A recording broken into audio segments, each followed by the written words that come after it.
What if I told you the Roman Empire didn't fall because of barbarians, not because of weak emperors, not even because of endless wars? What if the real weapon that destroyed Rome was money? The same empire that built roads still used today, that ruled over 25% of the world's population, that created laws, markets, and institutions we still depend on, collapsed slowly, quietly, and almost invisibly, not from invasion, but from inside its own financial system. And here's the most unsettling part. Rome didn't realize what was happening until it was too late. Today we're going to uncover how money, debt, currency manipulation, inflation, and financial shortcuts slowly hollowed out the Roman Empire from the inside. And by the end of this video, you may realize that Rome's story isn't ancient history at all. It's a warning. To understand how money destroyed Rome, we first need to understand why money built Rome. In its early days, Rome was not rich, it was disciplined.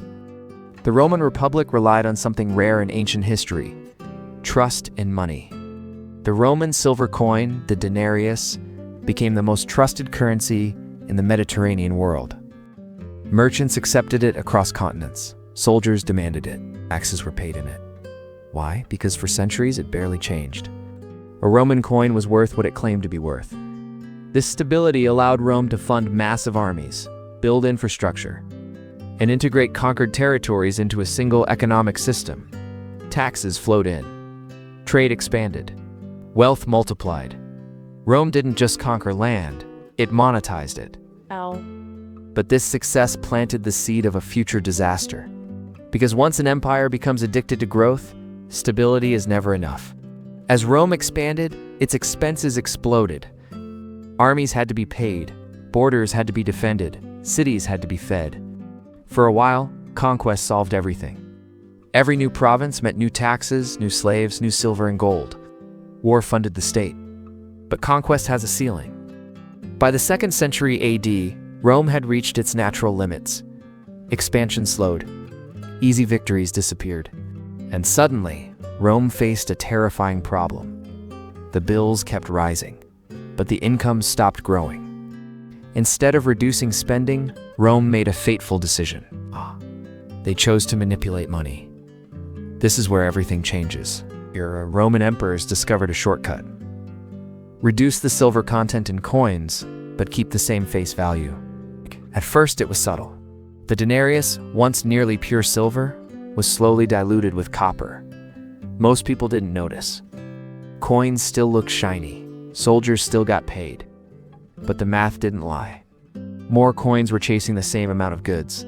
Prices began to rise. Inflation entered Rome, and once the door was opened, emperors couldn't stop themselves. Each financial crisis led to the same solution. Need to pay soldiers? Debase the coin. Need to fund wars? Debase the coin. Political unrest? Debase the coin. By the 3rd century, the denarius contained less than 5% silver. The most trusted currency in the world had become a lie. The damage wasn't immediate, and that's why it was deadly. Inflation hit the poor first. Wages didn't keep up with prices. Food became expensive. Savings evaporated. Merchants lost trust in money and started demanding barter instead of coins.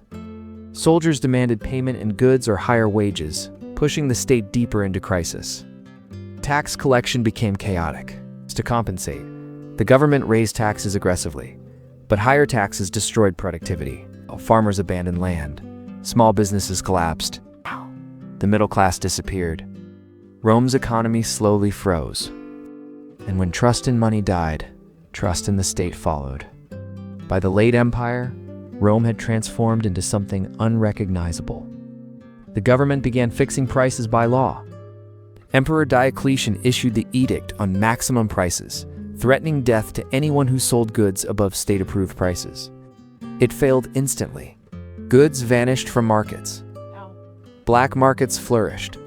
Violence increased. Workers were legally tied to their professions. Farmers were bound to their land. This wasn't prosperity, it was desperation. Rome was no longer a dynamic economy. It was a survival machine trying to delay collapse. Every attempt to fix the problem attacked symptoms, not the cause. They issued new currencies, raised taxes further, centralized control, expanded bureaucracy, increased military spending, but they never restored trust in money. Once people believe a currency is fake, no law can save it. Trade shrank, cities emptied, infrastructure decayed. Rome didn't collapse overnight, bled out financially. By the time the barbarians arrived, the empire was already hollow. The gates weren't defended because the state couldn't afford loyalty anymore. Here's where the story stops being ancient. Rome debased silver. Modern states print money. Rome inflated its currency to fund deficits. Modern governments run record deficits. Rome expanded bureaucracy as productivity fell. Modern economies are drowning in administrative systems. Rome believed it could control prices by law. Modern systems try to control markets with policy. And just like Rome, trust is everything. Trust in money declines, savings lose value, inequality rises, social tension explodes, political extremism grows. History doesn't repeat perfectly. Rome didn't fall because people were stupid. It fell because short-term solutions felt easier than hard choices. Debasing currency delayed pain, but multiplied it later. Inflation felt invisible at first, until it destroyed everything. Rome teaches us that empires don't collapse when they lose battles. They collapse when their money lies. Money is not just a tool, it's a social contract. Break it, and society breaks with it. Inflation is not just an economic problem, it's a political and moral one. The most dangerous collapses are slow, legal, and justified as temporary fixes. Rome didn't believe it was destroying itself. Neither does anyone, until the end becomes obvious. The real question isn't whether Rome fell. It's whether we're willing to learn why. If history is a warning system, Rome is still flashing red. If this video made you see money, history, or power differently, like, subscribe, and share this with someone who thinks empires fall overnight. They don't. They fall silently, one coin at a time.